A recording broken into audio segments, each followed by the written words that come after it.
Hey, hold on, change that sounding like a piano or something. It sounds stupid. I don't like that.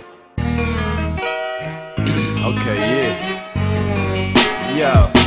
You ever had a homie who was fake as fuck?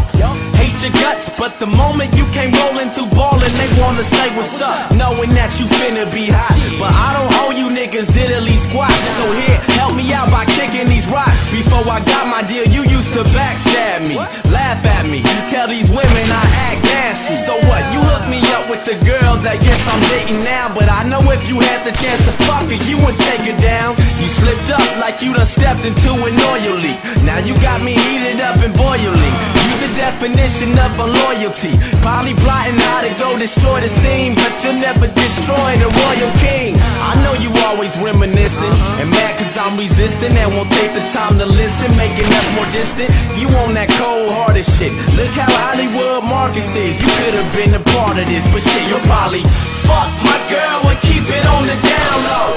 But yo, it's all good now though. You try to leak my songs and give them free downloads, but yo, it's all good now though. Now if you thinking you my buddy, but always acting funny, then you'll never be close to me. Said if you thinking you my buddy, trying to strip me for my money, then you'll never be close to me. Fuck that.